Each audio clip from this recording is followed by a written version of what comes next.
கர்த்தருடைய பரிசுத்த நாமம் மையப்படுவதாக. கடந்த 2 நாட்களிலும் கர்த்தர் உங்களோடு கூட இடைப்பட்டிருப்பார். அநேகருடைய ஆவிக்குரிய வாழ்க்கையை கர்த்தர் புதுப்பித்திருப்பார் என்று நான் கர்த்தருக்குள் விசுவாசிக்கிறேன். அல்லேலூயா. எல்லாருக்கும் வீசுகிற காற்று நமக்கும் வீசும். ஆமென். நிறைய பேர் நினைக்கிறாங்க இயேசுவை ஏற்றுக்கொண்டா காற்று வீசக்கூடாதுன்னு நினைக்கிறாங்க. இயேசுவை ஏற்றுக்கொண்டா மழை வரக்கூடாதுன்னு நினைக்கிறாங்க. இயேசுவை ஏற்றுக்கொண்டா வெள்ளம் வரக்கூடாதுன்னு நினைக்கிறாங்க. நம்ம ஊரில் தானே இருக்கிறோம். ஆமென். அது வெள்ளம் வர்ற ஊரில் தானே இருக்கிறோம். ஆண்டவர் சொல்கிறாரு, பெருமழை வரும், பெருவெள்ளம் வரும், காற்றும் அடிக்கும், ஆனால் அந்த வீட்டை இன்னும் ஸ்ட்ராங் பண்ணிட்டு போயிடும். அல்லேலூயா. காரணம் என்னன்னா, அஸ்திபாரம் சரியாக இருக்கிறதுனால அந்த அஸ்திபாரம் அந்த வீட்டை விழாதபடி பார்த்துக்குமாமா. அதுபோல் கிறிஸ்து இயேசுவுக்குள்ள நீங்களும் நானும் கட்டப்பட்டு வருகிறோம். அதுவும் எப்படி கட்டப்பட்டு வருகிறோம்னா, மாளிகையாய் கட்டப்பட்டு வருகிறோமாமா. ஆமென். அல்லேலூயா. என்னாகம புஸ்தகத்தில் 12ஆம் அதிகாரம் 3வது வசனத்தில் மோசேயை குறித்து கர்த்தர் சாட்சி கொடுக்கிறார். மோசேயை குறித்து அவங்க அக்கா கூட தப்பா சாட்சி கொடுத்துட்டாங்க, அவங்க அண்ணன் கூட தப்பா சாட்சி கொடுத்துட்டாங்க. சில நேரம் நினைக்கலாம், பிரதர் என்னை ஆவிக்குரிய வாழ்க்கையில் வழிநடத்தினவங்க, என்னை பத்திரமா பாதுகாத்தவங்க, எப்பவுமே என்னை பற்றி நல்லா பேசுவாங்க அப்படின்னு நீங்கள் நினச்சிங்கன்னா நீங்கள் ஏமாந்து போயிடுவீங்க. ஆமே. இது எந்த அக்கா தெரியுங்களா? அவங்க அம்மா 3 மாதம் ஆற்றுல இனி பிள்ளையை காப்பாற்ற முடியாதுன்னு ஆற்றுல விட்ட போது இந்த அக்கா தான் ராணியின் இடத்துல போய் சொல்லி, இந்த குழந்தைக்கு பால் ஊட்டுவதற்கு ஒரு தாயை கூட்டிட்டு வரட்டுமான்னு கேட்ட ஒரு அக்கா. இந்த அக்கா இப்ப என்ன பண்ணிட்டாங்கன்னா திரும்பிக்கிட்டாங்க. அது எங்க திரும்பிட்டாங்கன்னா, இவர் கல்யாணம் முடிச்சதை பத்தி பேசிட்டு இருக்கிறாங்க. நீ ஒரு இஸ்ரவேல் பண்ணவா கல்யாணம் முடிச்ச? நீ ஒரு மீதியான் தேசத்து ஆசாரியனுடைய மகளை கல்யாணம் முடிச்சிட்ட. நீ ரொம்ப பரிசுத்தவான் மாதிரி பேசுகிற, நீ ரொம்ப நல்லவன் மாதிரி பேசுகிற என்று இப்படி பேசிக்கொண்டு இருக்கிற போதுதான் கர்த்தர் மோசேயை குறித்து சாட்சி கொடுக்கிறார். 3வது வசனத்தை வாசிக்கலாமே. மோசேயானவன் பூமியில் உள்ள சகல மனிதரிலும் மிகுந்த சாந்த குணம் உள்ளவனாய் இருந்தான். அல்லேலூயா. இவர் ரொம்ப சாந்த குணம் உள்ளவருங்களா? ஹலோ, இந்த மோசே ரொம்ப சாந்த குணம் உள்ளவரான்னு நீங்க யாத்திராகம 2வது அதிகாரத்தில் போய் தேடி பாருங்க. ஒரு பெரிய மர்டரே பண்ணிட்டாரு. ஒரு எகிப்தியன் ஒரு எபிரேயனை கடினமா நடத்துகிறத பார்த்து ஒரு எகிப்தியனை கொலை செய்து புதைக்கவே செஞ்சிட்டாருங்க. இந்த மனுஷனை கர்த்தர் சாட்சி கொடுக்கிறாரு. பூமியில் எப்பேற்பட்ட ஒரு ஆளு? சாந்த குணம் உள்ள ஒரு ஆளு. அதுவும் நார்மல் சாந்தம் இல்ல, எக்ஸ்ட்ரீமான சாந்த குணம் உள்ளவராமா. கர்த்தர் போய் பேசுறாரா? அப்போ உங்களை குறித்து என்னை குறித்தோ யார் என்ன சொன்னா என்ன, சொல்லாட்டி என்ன, என் தேவன் என்னை குறித்து நல்ல சாட்சி சொல்லுவார். அல்லேலூயா. என்னை குறித்து நிறைய பேருக்கு தெரியாது. உங்களை குறித்து நீங்களும் நினைச்சுங்க, எங்க வீட்டுக்காருக்கு என்னை பத்தி எல்லாம் தெரியும்னு நீங்க நினைக்கலாம். உங்களை பத்தி தெரியாது. உங்க மனைவிக்கு எல்லாமே தெரியும்னு நினைக்கலாம், தெரியாது. ஒருவேளை இங்க பாஸ்டர் நாங்க நிக்கிறேன், என்னை பத்தி உங்களுக்கும் தெரியாது, உங்களை பத்தி எனக்கும் தெரியாது. அன்னைக்கு அண்ணாள் தேவாலயத்தில் உள்ள உடஞ்சு கதறி அழுதுட்டு இருக்கிறாங்க. அவன் ஏலி பாஸ்டருக்கு தெரியல. அவரு கேட்கிறாரு, ஏம்மா சரக்கு போட்டு சாப்பிட்டு இங்க என்ன பண்ணிட்டு இருக்கிற, டைம் பாஸ் பண்ணிட்டு இருக்கிறியா? அந்த அம்மா சொல்றாங்க, என்ன ஆண்டவனே, நான் மனக்கிலேசம் உள்ள ஒரு ஸ்திரீ, நான் கதறி கொண்டு இருக்கிறேன், பல நாள் அழுது கொண்டு இருக்கிறேன், என் இறுதி உமக்கு தெரியாமல் இருந்திருக்கலாம், நான் உள்ள ஊத்துல உள்ளத்தை ஊத்துறேன் அப்படின்னாங்க. அல்லேலூயா. அதே மாதிரிதான் சொந்த அக்கா சொன்னாங்க, கர்த்தர் உங்களோட தான் பேசினாரா, மோசேயை கொண்டு தான் பேசினாரா, ஏன் எங்களை கொண்டு பேசலையா என்ற போது கர்த்தர் சாட்சி கொடுக்கிறார். எப்படி இந்த மனுஷன் சாந்த குணம் உள்ளவன் ஆனான்னா, எகிப்தின் அரண்மனையில எகிப்தியரையெல்லாம் பார்த்துட்டு இருந்தான். நல்லா படிச்சாரம்மா. அப்போஸ்தலர் நடவடிக்கை புஸ்தகத்தில் சொல்லப்பட்டிருக்கு, எகிப்தினுடைய சாஸ்திரங்கள் சட்ட திட்டங்களில் எல்லாவற்றிலும் பெரிய நிப்புண் தேறின மனுஷன், வல்லவனாயிருந்தான். மனுஷர்களை பார்த்தா மனுஷர்களுக்கு மேல இருந்தான். எகிப்தியரை பார்த்தது இல்லாம எகிப்தில் இருக்கக்கூடிய இஸ்ரவேலரையும் பார்த்தான். இந்த மனிதர்களை பார்த்து பார்த்து பார்த்து கடைசியா எந்த இடத்துக்கு போய் நின்னாரு? கொலைகார லிஸ்ட்டுக்கு தான் போயிட்டார். ஒரு கொலையை பண்ணி மீதியான் தேசத்துக்கு ஓடுறார். அந்த மீதியான் தேசத்துல தான் மோசேக்கு கர்த்தர் மெய்ப்பன் வேலையை கொடுத்தார். அது என்ன மெய்ப்பன்? ஆடு மெய்ப்பன் வேலையை கொடுத்தார். இந்த ஆட்டவே பார்த்துக்கிட்டு இருந்தார். எது போயிடுச்சு? எல்லா நாலேஜும் போயிடுச்சு. எகிப்தில் படிச்ச இங்கிலீஷ், ஹிந்தி, ஹீப்ரு எல்லா லாங்குவேஜும் போய் இப்ப ஆட்டுக்கு என்ன லாங்குவேஜ் தேவை சார்? ஆட்டுக்கு என்ன லாங்குவேஜ் தேவை? ஆட்டு லாங்குவேஜ் தான் தேவை. ஆட்டோட பழகி பழகி ஆட்டு லாங்குவேஜ் ஆகி கடைசியா கர்த்தர் வரும்போது கூட ஆண்டவர்ட்ட என்ன சொல்றாரு? பேப பேப அப்படிங்கிறாரு. இந்த ஆட்டுகிட்ட ஒரு பாடத்தை நல்லா கத்துக்கிட்டாருங்க. இந்த ஆட்டை கொண்டு போய் புல்வெளி இருக்கிற இடத்துல கொண்டு போய் விடுவாரு. மெய்ப்பன் நம்பி விடுறாருன்னு சொல்லி அங்கே இங்கேயும் பார்க்காம பிள்ளை மேய்ஞ்சிட்டே இருக்கும்.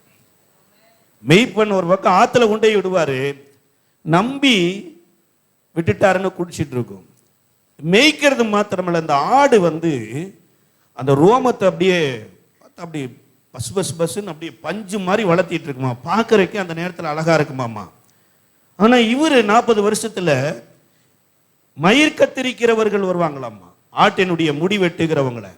அவங்கள்ட்ட கூட இந்த ஆட்டை விட்ட உடனே இந்த ஆடு மோசையை பார்த்து கேட்காது, என்னங்க மோசேஸ் நான் ரொம்ப அழகா இருக்கிறேன், என் ஆடல்ல என் முடியெல்லாம் வெட்டிட்டா என்ன ஆயிருவேன், என் தோல் அழகெல்லாம் போயிடும், அதனால தயவு செய்து மோசஸ் என் முடி என்ன பண்ணாதீங்க, வெட்டாதீங்கன்னு கேட்காது. மெய்ப்பன் விடுறதுனால அது பாட்டுக்கு சத்தமிடாத ஆட்டத்தை போல முடிய கொண்டே கொடுக்குமாமா. இதைத்தான் ஏசையால சொல்லும்போது சொல்றாரு, அவர் மயிர் கத்திரிக்கிறவனுக்கு சத்தமிடாத ஆட்டை போல இருந்தாராம். இந்த ஆட்டோட பழகி பழகி பழகி கடைசியா ஒரு ஆடு தான் தேவ பர்வதமாகிய ஓரேப் வரைக்கும் மோசையை கூட்டிட்டு ஓடிச்சாமா. தெரியாம அந்த ஆடு ஓடி இருக்குது. இவர் ஆட்டப்படிக்கு போன பார்த்தர் தான் முச்செடியில கர்த்தர் தரிசனமாகி மோசையை மறுரூபப்படுத்தி எகிப்துக்கு கூட்டிட்டு வர்றார். எகிப்துல பெரிய காரியங்கள் நடக்குது. கடைசியா கர்த்தர் சொல்றாரு, மோசே கடைசி வாதை தலைசன் பிள்ளைகள் எல்லாம் சாக போறாங்க, அதனால வீட்டுக்கு ஒரு ஆட்டை தெரிந்தெடுத்து எல்லாரும் வீட்டினுடைய ஆட்டை வெட்டி அந்த ரத்தத்தை எடுத்து நிலக்கால்களில் பூசி அந்த மாம்சத்தை புசித்து கீரையோட இந்த பஸ்காவை ஆசிரிங்க, இதுதான் உங்களுக்கு முதல் பஸ்காவும் எகிப்துல நடத்துகிற கடைசி பஸ்காவுன்னு ஒன்னைய மோசே போய் ஆட்டை பிடிக்கிறாரு. ஆடு கேட்கல. என்ன பண்ண போறீங்க மோசேஸ்? என்ன பண்ண போறீங்க? நீ என்ன பிடிச்சிட்டீங்க, என்ன பண்ண போறீங்க? வெட்டுகிற நேரத்தில் கூட தலையை கொடுத்துட்டு இருந்த உடனே இந்த ஆட்டோட மோசை கனெக்ட் ஆனாரு பாருங்க, ஆட்டின் சுபாவம் உள்ள வந்துருச்சு. ஹலோ, ஆட்டை பார்த்து பார்த்தே இருந்த மோசே, ஆட்டோட நடந்த மோசே, ஆட்டினுடைய மாம்சத்தை புசிச்ச மோசே, பூமியில அவனை போல மிகுந்த சாந்த குணம் ஒருவனும் இல்லைனா, ஆட்டோட கனெக்ட் ஆனவனே இந்த சாந்த குணம் உள்ளவனானா, ஆட்டுக்குட்டியானவரோடு கனெக்ட் ஆனா எவ்வளவு சாந்த குணங்களா மாத்துவாங்க. கொஞ்சம் கரங்களை தான் தட்டி கர்த்தரை மகிமைப்படுத்துங்கம்மா. படைக்கப்பட்டதோடு இணைக்கப்பட்டவனே இந்த நிலைமைக்கு கர்த்தரால் சாட்சி பெறுவானா, படைத்தவரோடு இணைக்கப்பட்டு இருக்கிற உங்களுக்கு எனக்கு கர்த்தர் எப்பேற்பட்ட சாட்சியா மாத்துவார். அல்லேலூயா. கீழே வசனம் சொல்லுகிறது, பூமியில அவரு மாதிரி உண்மை உள்ளவர் யாருமே கிடையாதாம்மா. ஆமென். அது குறித்து நிறைய சம்பவம் இருக்குது. கர்த்தர் சாட்சி கொடுத்தார். அல்லேலூயா. இவங்க பண்ணுன அநியாய அட்டுலை மாதிரி எல்லாம் மோசையுடைய ஒய்ஃப் பண்ணல. ஆமென். மோசையுடைய மாமனார் மீதியான் தேசத்து ஆசாரியனாமா. ஆசாரியனுக்கு பிறந்த ஒரு பிள்ளை. இந்த மீதியானியர் யாருன்னா, ஆபரகாமுக்கு கேத்தூரால்னு ஒரு மனைவியை கல்யாணம் பண்ணாரு. அந்த கேத்தூராலுக்கு பிறந்த ஒருத்தன் பேர் மீதியான். இவங்களும் ஒரு உடன்படிக்கையின் மக்கள் தான். இவங்களும் விருத்த சேதனத்துக்குள்ளதான் வந்திருக்கிறாங்க. இந்த புள்ள ஒரு ஆசாரியன் செய்ய வேண்டிய வேலையை நடுவழியில செஞ்சுட்டு வந்திருக்குது. ஆனா இவங்க தேவன் விரும்பாத வழியில தங்கத்தினால ஒரு விக்கிரகத்தை செஞ்சு விக்கிரகாராதனை பண்ணிட்டு இங்க சொல்றாங்க, உன் பொண்டாட்டி சரியில்லை. ஹலோ, நிறைய நேரம் மற்றவங்களை நீங்க சரியில்லைன்னு சொல்லும்போது இப்படித்தான் நீங்க சொல்லுவீங்க, அப்படித்தானே? இப்ப நானே சொல்றேன், நீங்க ஒருத்தருமே ப்ராப்பரா உட்காரல.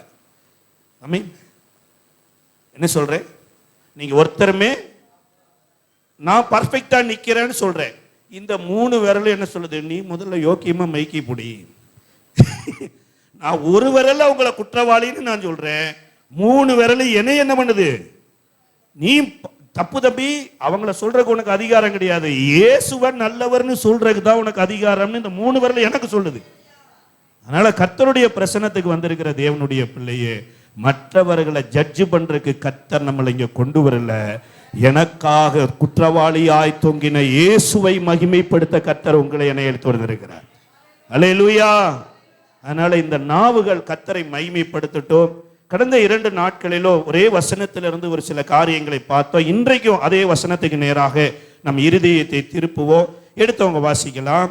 ஏசாயா தீர்க்க தரிசன புஸ்தகம் 29வது அதிகாரத்தினுடைய 17வது வசனத்தை வாசிக்கலாமே.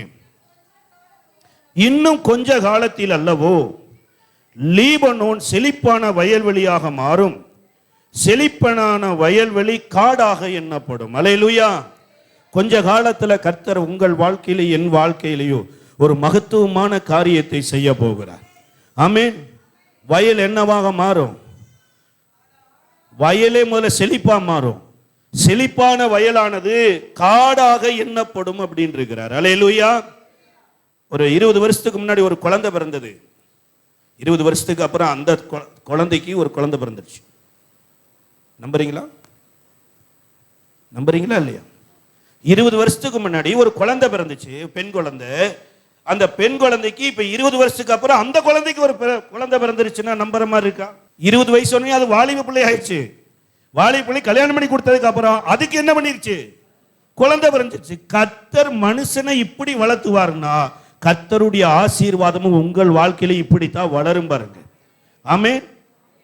செழிப்பான வயல்வெளி காடாக எண்ணப்படும் அப்படின்னு இருக்கிறார். அப்ப இந்த செழிப்பான வயல்வெளிக்கு இந்த லீபனேன் எனப்பட்ட வெண்மையான கல் நம்மளுடைய வாழ்க்கையில ஒருவேளை என்னென்னமோ செய்யற மாதிரி இருக்கலாம்.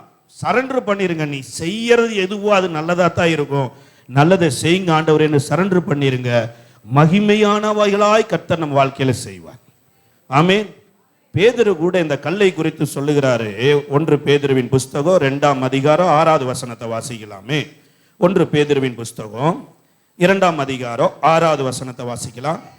அந்தபடியே இதோ தெரிந்து கொள்ளப்பட்டதும் விலையேறப்பட்டதுமாய் இருக்கிற மூளைக்கல்லை சீயோனிலே வைக்கிறேன், அதின் மேல் விசுவாசமாய் இருக்கிறவன் வெட்கப்படுவதில்லை என்று வேதத்திலே சொல்லி இருக்கிறதே அப்படிங்கிறார். ஏன்னா இவரே கெட்டு போயிருப்பார். யாரு கெட்டு போயிருப்பா? இந்த பேதுருவே இயேசுவை 3 தரம் மறுதலித்த போது இந்த கல் தான் தேடி வந்து இழந்து போன மகிமையை திரும்ப கொடுத்து தனக்குன்னு முன்வைத்த ஊழியத்தை திரும்ப கொடுத்து நிலை நிறுத்தின ஜீவனுள்ள கல். அல்லேலூயா. அது எப்பேற்பட்ட கல்லாமானா தெரிந்து கொள்ளப்பட்டதும் விலையேறப்பட்டதும் மூளை கல்லும் சியோனில் இருக்கிற கல்லுமா இருக்கிறதுங்கிறது எங்க எழுதி இருக்குது அப்படின்னா ஏசாயா 28வது அதிகாரத்தினுடைய 16வது வசனத்தை வாசிங்களே. ஏசாயா தீர்க்கதரிசியின் மூலமா கர்த்தர் சொல்றாரு, ஆதலால் கர்த்தராகிய ஆண்டவர் உரைக்கிறதாவது, இதோ அஸ்திபாரமாகிய ஒரு கல்லை நான் சியோனிலே வைக்கிறேன், அது பரீட்சிக்கப்பட்டதும் விலையேறப்பட்டதும் திட அஸ்திபாரம் உள்ளதுமான மூளைக்கல்லாயிருக்கிறது. விலையேறப்பட்ட கல். இன்னைக்கு காஸ்ட்லி அப்படின்னா எதை காஸ்ட்லின்னு சொல்லுவீங்க? ஹலோ, காஸ்ட்லி அப்படின்னா பிள்ளைங்கள்ட்ட தான் கேட்கணும். ஹலோ மேடம், உங்கள்ட்ட காஸ்ட்லின்னா எது காஸ்ட்லி? ஐபோன். ஐபோன் அது எவ்வளவு? 80,000 ரூபா ஐபோன். அது காஸ்ட்லியான போன். பிரதர், ட்ரெஸ்ஸு ரொம்ப காஸ்ட்லி, காரு ரொம்ப காஸ்ட்லி, லேண்டு, இந்த உலகம் எதை எதையோ காஸ்ட்லின்னு சொல்லுது. இயேசுவின் காலத்திலும் கூட அந்த நாட்களில் இருக்கிறவங்க காஸ்ட்லியா சில காரியத்தை பார்த்துட்டு இருந்தாங்களாமா. லூக்கா எழுதின சுவிசேஷ புஸ்தகத்தினுடைய 16ஆம் அதிகாரம் 19வது வசனத்துல ஒரு ஆபிரகாமின் குமாரன் காஸ்ட்லியா வாழ்ந்திருக்கிறார். அவர் சொல்றார் பாருங்க, எது காஸ்ட்லி அப்படிங்கிறாரு. ஐஸ்வர்யம் உள்ள ஒரு மனுஷன் இருந்தான், அவன் ரத்தாம்பரமும் விலை ஏற பெற்ற வஸ்திரமும் தரித்து அனுதினமும் சம்பிரதாயமாய் வாழ்ந்து கொண்டிருந்தான். அதாவது என்னன்னா, வாழ்ந்தாலும் இப்படித்தான் சார் வாழணும், இல்லைன்னா என்ன பண்ணக்கூடாது. என்ன சொல்லுவாங்க தெரியுங்களா, வாழ்ந்தா ராஜா மாதிரி வாழ்னா இப்படிதான் வாழணும், இல்லைன்னா வாழவே கூடாதுங்கிற அந்த வாழ்க்கை வாழ்ந்தான். நம்ம அதைத்தான் சொல்றது, அவன் விலையேற பெற்ற வஸ்திரம் உடுத்தியிருந்தான். நம்ம ஒருவேளை சொல்ல முடியாது, நம்ம பிரதம மந்திரி போடுற கோட்டு மாதிரி கூட போட்டிருக்கலாம். 1 கோடி ரூபாய் 2 கோடி ரூபாய் போட்டு அப்படி பயங்கர காஸ்ட்லியா மனுஷன் வாழ்ந்திருக்கிறான் சார். எவ்வளவு ஆசீர்வாதம், ஆசீர்வாதமா இல்லையா? ஆமென். அம்மாமார்களுக்கெல்லாம் கல்யாண புடவை எத்தனை ரூபாய்க்கு எடுத்திருப்பாங்க? கல்யாணம் முடிச்ச அம்மாமார் நூல் சேலையா கட்டி நீங்க மணப்பொண்ணா நின்னீங்க. இருக்கிறதுல காஸ்ட்லிங்க. அதுவும் மாப்பிள்ளை வீட்டில் சொல்லி எடுப்போம் பாருங்க, பொண்ணை இப்படி வளர்த்தி இருக்கிறேன், பொண்ணு எப்படி இருக்கணும், புண்ணு மாதிரி இருக்கணும். அப்படியே சும்மா 50,000 ரூபாய் பட்டு புடவைய கட்டி அப்படியே மணவாளன் பக்கத்துல நின்று காஸ்ட்லியா கல்யாணம் முடிச்ச பாருங்க. அன்னைக்கு தான் அந்த புடவை காஸ்ட்லியா இருந்தது. அதுக்கப்புறம் பாவம் அனாதி பணமா வீரோக்குள்ள இருக்கும் பாருங்க. அடுத்து ஒரு கல்யாண நாள் வரும்போது அது வரும். ஒருவேளை தயவு செய்து அதுக்கு ஜீவனை அப்பப்ப சர்ச்சில் கொடுங்க. ஆமென். அக்காமார் பக்கத்தில் கல்யாணம் முடிச்ச அக்காமார் இன்னைக்கு போய் பக்கத்தில் கையப்படி சொல்லுங்க, இன்னைக்கு போய் உங்க கல்யாண புடவைக்கு ஒரு ஜீவனை கொடுங்க. ஆமென். காஸ்ட்லி புடவை அன்னைக்கு தான் முடிஞ்சது. அதே மாதிரி காஸ்ட்லியா இருந்தாரு. கடைசியா இவருக்கு அடக்காராதனை முடிஞ்ச போது குடிக்கிறதுக்கு தண்ணி கூட மேல கிடைக்கல. இவர் யார் தெரியுங்களா? வேற யாரு கிடையாது, ஆபிரகாமின் குமாரன். மேல போய் கேட்கிறாரு, தகப்பனே லாசருவின் விரல்ல இருந்து நுனியில எடுத்து கொஞ்சம் எனக்கு என்ன கொடுங்க. வெளியில காஸ்ட்லியா இருக்கிறனால பிரயோஜனமே இல்லைங்க. இது உலகம் பார்த்து சொல்லு. கர்த்தர் எப்படி ஆசீர்வதிச்சிருக்கிறார் பாத்தீங்களா? இன்னைக்கு கால்நடையா வந்த பிரதர் கார்ல போயிட்டு இருக்கிறாரு. நீங்க மாத்திரமா கார்ல போறீங்க, குடிகாரன் கூட கார் ஓட்டிட்டு போறான். ஹலோ, கர்த்தர் குடிகாரன் ஆசீர்வதிச்சாரா? கர்த்தரின் பார்வையில எது காஸ்ட்லின்னு தெரியல. இதே யோவான் எழுதின சுவிசேஷ புஸ்தகத்துல 12வது அதிகாரத்தினுடைய 3வது வசனம் சொல்லுகிறது. அங்கேயும் ஒரு காஸ்ட்லியை கொடுத்து சொல்றார், விலையேற பெற்ற. 3வது வசனத்தை வாசி. அப்பொழுது மரியாள் விலையேற பெற்ற களங்கமில்லாத நலனம் என்னும் தைலத்தை கொண்டு வந்து இயேசுவின் பாதத்தில் ஊத்தினாளாமா. தைல வந்து விலையேற பெற்றதா, பாத விலையேற பெற்றதா? ஹலோ, இப்ப ஒண்ணும் இல்ல. இந்த லேண்டு ஒரு சென்ட் வந்து 5000 ரூபாய்க்கு விற்கிறாங்கன்னு வைங்களேன். 5000 ரூபாய் மதிப்பா லேண்ட் மதிப்பா? 5000 ரூபாய்க்கு அப்ப மதிப்பு இல்லை. உங்களுக்கு நான் சொன்னது புரியுதா? லேண்டு 5000 ரூபாய் ஒரு சென்ட்டுக்கு விற்கிறாங்க. அப்ப இந்த லேண்டு மதிப்பான லேண்டா 5000 ரூபாய் மதிப்பானதா? 5000 ரூபாய்ங்கிறது அப்பத்துக்கு தான் மதிப்பு. இந்த லேண்டு இன்னி ஒரு 2 வருஷத்துக்கு அப்புறம் வந்து பாருங்க, ஒரு சென்ட் அது 50,000 ரூபாய் கூட மாறலாம், 1 லட்சமா கூட வரலாம். லட்சாதிபதி ஆயிட்டாங்க பாருங்க ஒரே நாள்ல. கர்த்தருக்கு ஸ்தோத்திரம், அல்லேலூயா. அப்ப தைலம் காஸ்ட்லி இல்லைங்க, இந்த பாதம் தான் காஸ்ட்லி. இந்த பாதம் மாத்திரம் என் வீட்டுக்கு வராம இருந்திருந்தா என் தம்பி கல்லறையில இருந்து வெளியே வந்திருக்க மாட்டான். இந்த பாதம் மாத்திரம் என் வீடு தேடி வராம இருந்தா என் துக்கம் சந்தோஷமா மாறி இருக்காது. அதனால என் கையில இருக்கிறதெல்லாம் வேல்யூவானது இல்லைங்க. நான் ஒரு பாதத்தை வேல்யூவா பார்க்கிறேன், அதுதான் வேல்யூ அப்படிங்கிறார். அல்லேலூயா. உலகம் தான் சொல்லுச்சு இது காஸ்ட்லி தைலம்னுச்சு. ஆனா மரியாளுக்கு அது காஸ்ட்லி இல்லை. மரியாளுக்கு எது காஸ்ட்லி? அவருடைய பாதம் தான் காஸ்ட்லி. ஆனா தேவன் உங்களையும் என்னையும் எதை காஸ்ட்லியா பார்க்க சொல்றாருன்னு புலம்பலின் புஸ்தகம் 4வது அதிகாரத்துல தேவனே பேசுறார் எரேமியாவின் மூலமாக. புலம்பல் 4ஆம் அதிகாரம் 2வது வசனத்தை வாசிக்கலாம். ஐயோ, தங்கத்துக்கு ஒப்பான விலையேற பெற்ற சியோன் குமாரர்,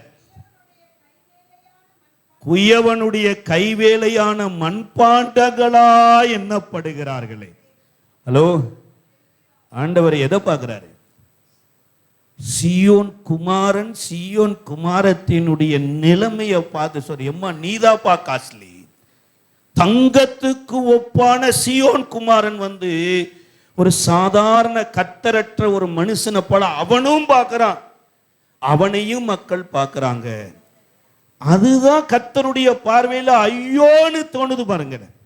நீ உங்களை என்னையும் கர்த்தர் எப்படி வைத்திருக்கிறார்னா, அதான் ஃபர்ஸ்டே சொன்னேன், ஒரு பொருளை விலை கொடுத்து வேல்யூபிளானதை வாங்கினோம்னா அந்த பொருள் விலையை விட வேல்யூபிளானது.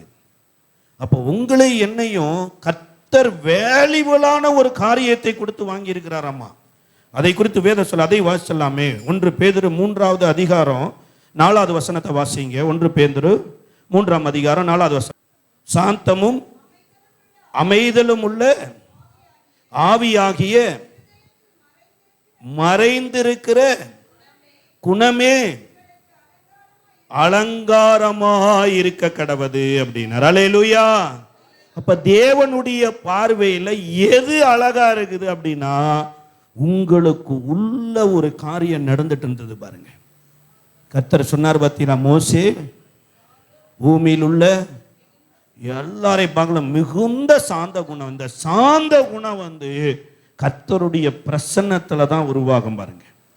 ஏசு சொல்றாங்க, வருத்தப்பட்டு பார சுமக்கருளே எல்லோரும் என்னிடத்தில் வாருங்கள், நான் உங்களுக்கு இளைப்பாறுதல் தருவேன். அதோடு நிறுத்தாம, நான் மனத்தாழ்மையும் சாந்தமுமாய் இருக்கிறேன், என்னிடத்துல கற்றுக்கொள்ளுங்கள், அப்பொழுது உங்கள் ஆத்துமாவுக்கு இளைப்பாறுதல் கிடைக்கும். நமக்கு என்னன்னா மேல மாத்திரம் பிடிச்சிட்டு ஓடிடுது. சில கோழிகள் பார்த்துருக்கிறீங்களா? கோழி பார்த்துருக்கிறீங்களா? நம்ம சாப்பிட்ருக்கோம், கோழி சாப்பிடுவோம். இந்த கோழி ஒரு முட்டை வச்சுட்டு ஊருக்கே கன்வென்ஷன் மீட்டிங் நடத்தும் பாருங்க. ஒரே ஒரு முட்டையை போட்டுக்கும், கூரை மேல உட்காந்து என்ன பண்ணும்? முட்டை போட்டே கொ. அது என்ன சொல்லுது? இந்த நுனிவியா மேலால் அப்படியே கொத்திட்டே போறது. இங்க உயிரையே கொடுத்து ஒருத்தர் ஒண்ணுமே பண்ணாத ஒரு மாதிரி இருக்கிறாரு பாருங்க. நம்ம ஏதாவது இதனை பண்ணிட்டு நம்ம ஊருக்கே நம்ம என்ன பண்ணிடுறோம்? ஃபேன்ல எல்லாம் முன்னாடி நாட்கள்ல இவர் இந்த அடிபளிப்பு கொடுத்தாருன்னு சர்ச்சில் பேனோட சேர்ந்து சுத்திட்டு இருப்பாரு. பார்த்துருக்கிறீங்க? அவங்களாம் கோழிக்கு சொந்தக்காரங்க. நீங்க விராட் கோழிக்கு நினைச்சுக்கிறாதீங்க. கோழினா நம்ம சாக்கிற சிக்கனுக்கு சொந்தக்காரங்க. இங்க வேதம் சொல்லுது, உள்ளுக்குள்ள போய் ஏதோ ஒண்ணு பண்ணி மனுஷன் அப்படியே செத்து கிடக்குறான் சார் ஆண்டவர்கிட்ட. அவன் ஆண்டவருக்காக எல்லா அவமானத்தையும் சகிக்கிறான் சார், ஆண்டவருக்காக எல்லா நிந்தையும் சகிக்கிறான் சார். அவனுக்கு ஒண்ணு தெரியுது, தனக்கு முன் வைத்த சந்தோஷத்தின் பொருட்டு அவமானத்தை எண்ணாத சிலுவையை சகித்த அவன் நாயகன் அவனுக்கு தெரிகிறபடியினால எல்லாவற்றையும் மறந்து அவருக்கு சொன்ன வழியில நடந்து போய் கொண்டிருக்கிறாங்கிறார். அல்லேலூயா. அப்போ உங்களை என்னையும் இந்த இரத்தத்தினாலதான் கர்த்தர் விலைக்கரியம் கொடுத்து வாங்கினாராமா. ஆமென். அல்லேலூயா. இப்ப இயேசுவினுடைய ரத்தம் இன்றைக்கு உங்களுக்காக எனக்காக தேவ சமூகத்தில் சிந்தப்பட்டதுனாலதான் இன்றைக்கு நீங்களும் நானும் ராஜரீக ஆசாரிய கூட்டமா மாறணும், பரிசுத்த ஜாதியா மாறணும், சொந்த ஜனமாய் மாறி இருக்கிறோம். ஒரு ஆசாரியனுக்காகவும் ரத்தத்தை சிந்தனமாமா. இயேசு தனக்காக ரத்தத்தை சிந்தலைங்க, உங்களை என்னை ராஜரீக ஆசாரியா மாற்றுவதற்கு தன்னுடைய ரத்தத்தை எடுத்து மகா பரிசுத்த ஸ்தலத்துல சிந்தினார். அந்த ஆசாரியன் எப்படி ரத்தத்தை சிந்தினான்னு வேதத்துல ஒரு சில காரியங்களை நேரத்துக்கு தகுந்தாற் போல உங்களுக்கு காண்பிக்க விரும்புகிறேன். இருதயத்தை திறந்து கேளுங்க. இயேசுவின் ரத்தம் உங்களுடைய தனிப்பட்ட வாழ்க்கையில மகிமையான காரியத்தை செய்யும். இயேசு உங்க குடும்பத்துல ஒரு தனிப்பட்ட காரியத்தை தன் ரத்தத்தின் மூலமா செய்வார். அவர் வேலையில உங்களுடைய ரத்தத்தின் மூலமா ஒரு மகிமையான காரியத்தை செய்வார். அல்லேலூயா. இயேசு கிறிஸ்துவின் ரத்தத்தை தவிர இந்த உலகத்தில் எந்த மனுஷனுடைய ரத்தமும் வேலிபிளான ரத்தம் கிடையாது. ஏன்னா எல்லா ஒரு ராஜாவாக கூட இருக்கலாம், ஆனா அவருடைய ரத்தம் ஒரு ஆணும் பெண்ணும் இணைந்து வந்தது இயேசுவின் ரத்தம் தாங்க. பரிசுத்த ஆவியினால மரியாதை இடத்தில் உட்பவதியாகி மகா பரிசுத்தமான ரத்தம் இந்த பூமியில சிந்தி உங்களை என்னையும் பரிசுத்தமாக்கி இருக்குது. அல்லேலூயா. அதைதான் 1 யோவான் 1:7 யோவான் சொல்றாரு, இயேசு கிறிஸ்துவின் ரத்தம் சகல பாவங்களை நீக்கி உங்களை சுத்திகரிக்குங்கிறார். ஒருவேளை எப்பேற்பட்ட பாவியா இருக்கலாம். நானே சொன்னேன் பாத்தீங்களா, பெரிய பாவியா இருந்தேன், அடிதடியில ஈடுபட்டு இருந்தேன். கர்த்தர் அந்த ரத்தத்தில் கிருபையா என்னை ரட்சித்தார். ரட்சிச்சது மாத்திரமல்ல, திரும்ப நான் ஒரு பைபிள் சென்டர் ஆரம்பிச்சேன். என்ன ரட்சித்த ஆண்டவர் மற்றவங்களை ரட்சின்னு ஒரு பைபிள் சென்டர் ஆரம்பிச்சேன். நான் எந்த ஹோட்டலை அடிச்சு உடைச்சனோ அந்த ஹோட்டலினுடைய ஓனர் ஒரு நாள் பைபிள் சென்டருக்கு வந்தார். அவர் பைபிள் கேசட்டு வாங்க வந்தார். நான் பைபிள் கேசட்டெல்லாம் அவருக்கு கொடுத்துட்டு கொஞ்ச நேரத்தில் ஆவியானவர் என்கிட்ட இடைப்பட்டார். அவர்கிட்ட மன்னிப்பு கேளுங்கிறார். நீ அவர் கடையை அடித்து உடைச்சேல அவர்கிட்ட மன்னிப்பு கேளுன்னா, அப்போ நான் ரொம்ப லீனாக இருப்பேன், அவர் நல்லா ஃபேட்டாக இருப்பார். நமக்கு தீமை செய்வதற்கு தீவிரிப்போமே தவிர நன்மை செய்யறதுக்கு பழக்கம் இல்லை பாருங்க. மன்னிப்பு கேட்க மனசு தடுக்குது. ஆண்டவர் போறாரு, மன்னிப்பு கேட்டுரு அப்படின்னா அவர்கிட்ட கேட்டேன், பிரதர் ஏதாவது தப்புன்னா மன்னிச்சுக்குவீங்களா? அவரு சிபிஎம்ல பழக்கப்பட்டவர், அவர் வசனம் பயங்கரமா பேசுறார். கிறிஸ்தவங்கன்னா மன்னிப்பாங்க பிரதர். அவர் என்ன நினைச்சிட்டாரு, ஏதோ பைபிளை 150 ரூபா பைபிளை 200 ரூபாய்க்கு விட்டுட்டாட்டுன்னு நினைச்சிட்டாரு. நான் சொன்னேன், பிரதர் இந்த மாதிரி ஒரு கடை ஒரு 24 பேர் சேர்ந்து அடிச்சு உடைச்சாங்கல்ல. ஆமாம் பிரதர், அதெல்லாம் இருக்கட்டும், அதெல்லாம் பழைய கதை. இன்னைக்கு கர்த்தர் எனக்கு 3 கடையை கொடுத்துட்டார் அதே ஊர்ல. அல்லேலூயா. கர்த்தருடைய வசனத்துக்கு அவர் கீழ்படிஞ்சனால அதே ஊர்ல 3 கடை, அதுவும் நல்லா ஜாம்னு கடை ஓடுது. கர்த்தர் உங்களுக்கு யாரா மனுஷன் உடைச்சானா கவலைப்படாதீங்க, கர்த்தர் கொடுத்துக்கிட்டே இருப்பாருங்க. ஈசாக்கின் தேவன் உங்களுடைய தேவன். ஒரு நீர் ஊற்ற ஒருத்தன் கேட்டானா நீங்க கொடுத்துருங்க, கொடுக்கறதுக்கு தான் அவரே உங்களுக்கு கொடுத்துருக்கிறாரு. அடுத்து தோண்டினாலும் நீர் ஊற்று வரும், அடுத்து தோண்டினாலும் நீர் ஊற்று வரும். நமக்கு தண்ணியில வாழ்க்கை இல்ல சார், கர்த்தரிடத்துல இருந்து வாழ்க்கை இருக்குது. அல்லேலூயா. அவன் தண்ணியில ஏக்கத்தோடு இருக்கிறான், நீங்களும் நானும் யாரோட ஏக்கத்துல இருக்கிறோம்? தண்ணியை படைச்ச கர்த்தர் மேல ஏக்கத்தோடு இருக்கிறார். அல்லேலூயா. அவர் அப்படின்னு உடனே அப்புறம் நான் சொன்னேன், பிரதர் இந்த கடையை உடைச்ச 24 பேர்ல நானும் ஒருத்தே அப்படின்னு. சம கோபமாயிடுச்சு, அவர் கண்ணெல்லாம் ரெடிஸ் ஆயிடுச்சு. அந்த நேரத்தில் நான் ஒரே வார்த்தை கேட்டேன், பிரதர் கிறிஸ்தவங்கன்னா மன்னிப்பீங்கன்னு சொன்னீங்கல்ல அப்படின்னு. அப்படியே ஆள் மாதிரி என்னை கிட்டி பிடிச்சி அணைச்சார் பாருங்க, அழுதுட்டாரு. இமீடியட்டாக கடையடை வா வீட்டுக்கு போகலான்னு வீட்டுக்கு போய் அவங்க மனைவிட்ட போய் காமிச்சார். நம்ம கடையை அடிச்சு உடைச்சி 24 பேரில் இவனும் ஒருத்தன். அந்தம்மா ஒரு மாதிரி பார்க்குது. அவர் சொன்னார், நான் என்னுடைய சாட்சியை சொன்னேன், அந்த அக்கா அழுது ஜெபம் பண்ணாங்க. அதுக்கப்புறம் எங்கள் பாப்பா வயிற்றுல இருக்கும்போது ஒரு சோத்திர கூட்டை வீட்டில் வச்சுருந்தோம். 200 பேருக்கு சாப்பாடு ஹோட்டல்லேருந்து ஃப்ரீயாக வருது. அல்லேலூயா. ஃப்ரீயாக கொடுத்தாரு. நாங்கள் பீகார்லேருந்து வந்த உடனேயே நாங்கள் வந்து பாப்பா வந்து அப்போ ஃபஸ்ட் ஸ்டாண்டர்டு எல்கேஜி முடிச்சு யூகேஜி வர்றாங்க. என்னைய தம்பியை போல் நேசிக்கிறாரு. கேட்டார், ஏப்பா இங்கே கரண்ட்டெல்லாம் இருக்குது, நீ பீகார்லேருந்து வந்துட்டு அப்பப்போ பிள்ளைக்கு டிஸ்டர்பன்ஸ் ஆகாமல் என்ன பண்ணுறேன்னா, இல்லை நான் அட்ஜஸ்ட் பண்ணிக்கிறேன்னா. ஒன்றும் இல்லை கடைக்கு வா அப்படின்னாரு. 26,000 ரூபாய் இன்வெர்டர் ஃப்ரீயாக தூக்கி கொடுத்தாரு பாருங்க. ஹலோ, நீங்கள் கடவுளுடைய வார்த்தைக்கு கீழ்ப்படிஞ்சு ஒப்புரவாகினீங்கன்னா அந்த ஒப்புரவாக்குதலுக்கு மகிமையை பரலோகத்திலிருந்து கொண்டு வருவான். நீ சபைக்குள்ளேயே வந்துட்டு கசப்போட வேற்றுமையோட இருந்தீங்கன்னா சிலுவையில் அது நடக்கலைங்க. அதனாலதான் சொல்லுது, தமக்கு முன் வைத்த சந்தோஷத்தின் பொருட்டு அவமானத்தை என்னல சிலுவையை சகித்த இந்த நாயகனை தலையில ஏற்றுக்கொண்டு நடங்க. இந்த தலை இந்த நாள்ல உங்களுக்கு வரும் பாருங்க. ஆமென். இப்ப இயேசுவினுடைய ரத்தம் எப்படி சிந்தப்பட்டதுங்கிற காட்டிலும் எத்தனை இடத்துல சிந்தப்பட வேண்டி இருந்ததுன்னு லேவியராகமோ 4ஆம் அதிகாரம் 6வது வசனத்தை வாசிங்களே. லேவியராகமத்தினுடைய 4ஆம் அதிகாரம் 6வது வசனம். தன்னுடைய விரலை ரத்தத்தில் தோய்த்து பரிசுத்த ஸ்தலத்தின் திரைக்கு எதிரே கர்த்தருடைய சந்நிதியில் 7 தரம் தெளிக்க கடவான்.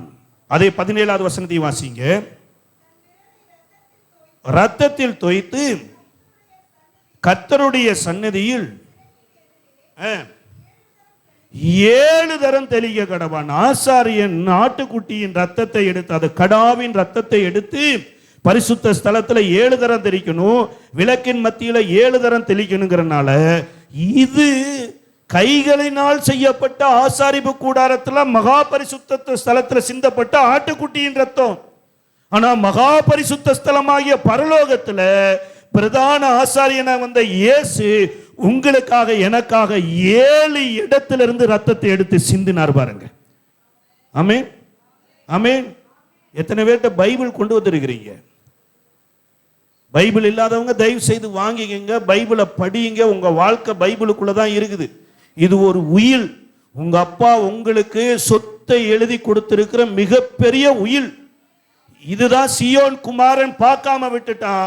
அவன் எப்படி இருக்கிறான்னா குயவன் செய்த மண்பானைக்கு ஒப்பாய் இருக்கிறான். ஐயோ அப்படின்னு அங்க கர்த்தர் கலங்குறார். அப்ப இயேசுவின் இடத்திலிருந்து 7 இடத்துல இருந்து ரத்தம் வந்தது. அந்த 7 இடத்துல முதல்ல எங்க ரத்தம் வந்ததுன்னா, முதல்ல இயேசுவின் ரத்தத்தை குறித்து ஒரு விஷயத்தை பார்த்தலாம். எபிரேயருக்கு எழுதின நிருபம் 12வது அதிகாரத்தினுடைய 24வது வசனத்தை வாசிக்கலாமே. எபிரேயர் 12:24 வாசிங்க. புது உடன்படிக்கையின் மத்தியஸ்தராகிய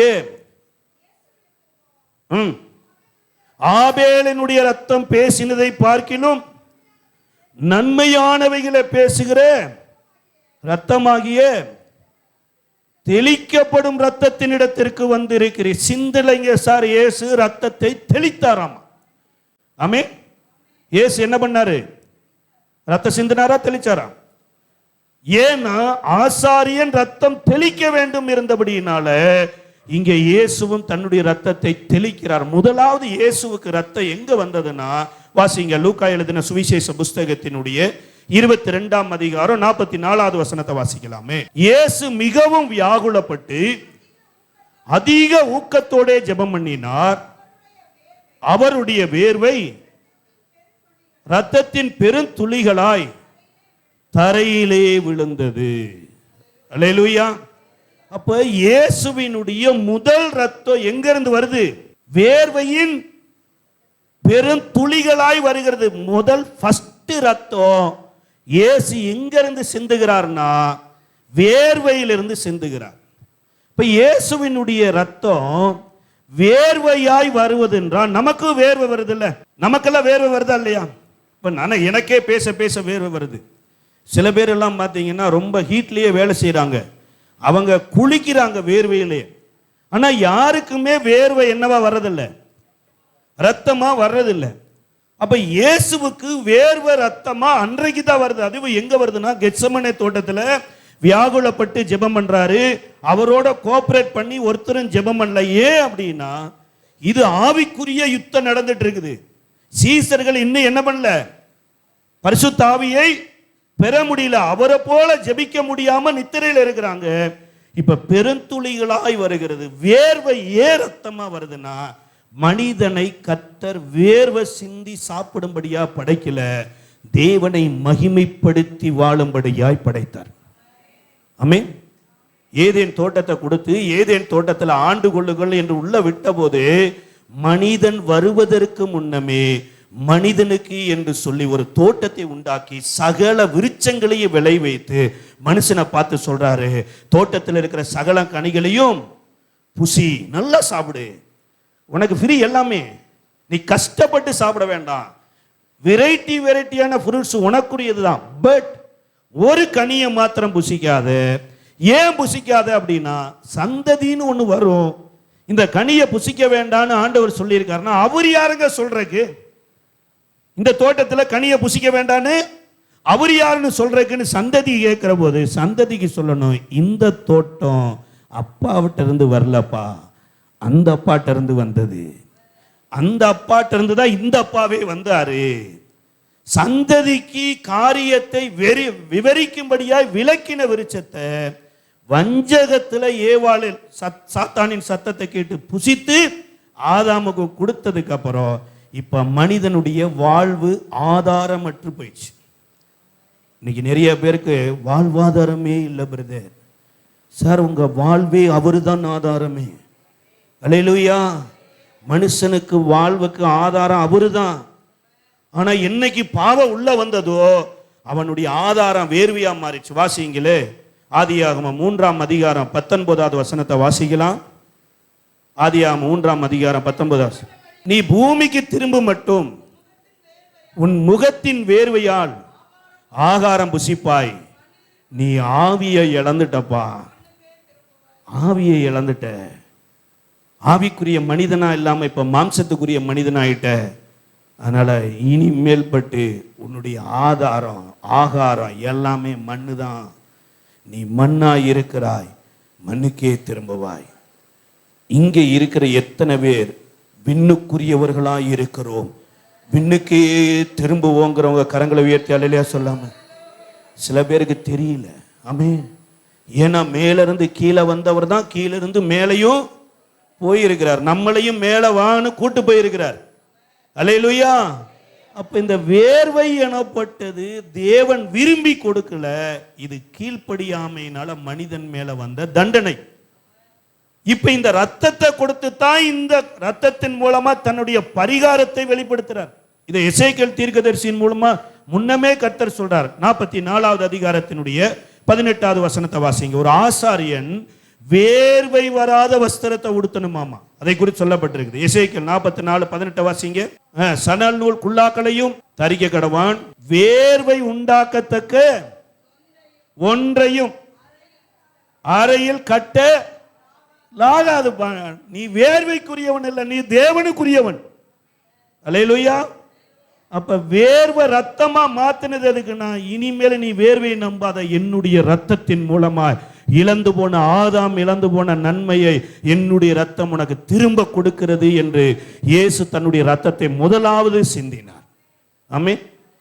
இரண்டாவது இயேசுவுக்கு ஒரு ரத்தம் வந்தது. எங்க வந்ததுன்னா வாசிங்களே, மத்தேயு எழுதின சுவிசேஷ புஸ்தகம் 27வது அதிகாரத்தினுடைய 29வது வசனத்தை வாசிக்கலாம். மத்தேயு எழுதின சுவிசேஷ புஸ்தகம். பரியாசம் பண்ணினார்கள். அதாவது இயேசுவுக்கு முட்கிரீடத்தை தரித்து கொண்டு அவர் கையில ஒரு கோலை கொடுத்துட்டு யூதருடைய ராஜாவே வாழ்க என்றாங்களாமா. நமக்கு என்ன முட்கிரீடம்னா இப்படி போட்டு விட்டுட்டாங்கன்னு இல்லை. அந்த நாட்களில் இருந்தவங்க அவரை தண்டிக்கிற போது புல் போதையில் இருந்தாங்களாமா. அதான் கசப்பு கலந்த காடி நீர் எனப்பட்டிருக்குது. அது வழி இல்லாமல் இருப்பதற்கு கொடுக்கப்படுகிறது. அந்த கசப்பு கலந்த காடி நீர்ல இவங்க ஃபுல்லா இருந்துட்டு இவருக்கு கிரீடத்தை கொடுத்தது மாத்திரமல்ல, அந்த முட்கிரீடத்துல குத்துன உடனேயே அந்த கண்களுக்குள்ள போய் இயேசுவின் ரத்தம் கண்ணு வழியா வெளியில வந்ததாமா. ஹலோ, நீங்களும் நானும் மகிமையானவைகளை பார்க்கணுங்கிறதுக்காக மகிமையாகவே பார்த்து கொண்டிருந்த இயேசுவின் ரத்தம் எங்கிருந்து வருது? கண்களிலிருந்து வருகிறது சார். இது பரியாச கிரீடம். நீங்களும் நானும் பரியாசத்திலிருந்து விடுதலையாகி ஜீவ கிரீடத்தை பெறுவதற்காக ஜீவாதிபதியாய் வந்த இயேசு கண்களில் ரத்தத்தை சிந்தி உங்களை என்னையும் விலைக்கு வாங்கி இருக்கிறார். அல்லேலூயா. அநேக நேரங்களில் நம்ம மேல வருகிற சாபம் நமக்கு தெரியாமலே நமக்கு நாமளே சாபத்தை உள்ள இழுத்து போட்டுக்கிறோம். நான் எங்க சார் சாபத்தை வாங்கினேன்? அன்னைக்கு ஆதாம் ஏவாள் இடத்துல வரும்போது ஏவாள் எந்த ட்ரெஸ்ஸுமே போடலைங்க. ஆதியாகமம் 2வது அதிகாரம் கடைசி வசனம் சொல்லுகிறது. வாசிங்களே, ஆதியாகமம் 2ஆம் அதிகாரத்தினுடைய கடைசி வசனம். ஆதாமும் மனைவியுமாகிய இருவரும் நிர்வாணிகளாய் இருந்தும் வெட்கப்படாதிருந்தார்கள். பரிசுத்த ஆவியின் நிறைவில் இருந்த போது மனைவியினுடைய நிர்வாணமே நிர்வாணமா தெரியல, கணவனுடைய நிர்வாணமே நிர்வாணமா தெரியல.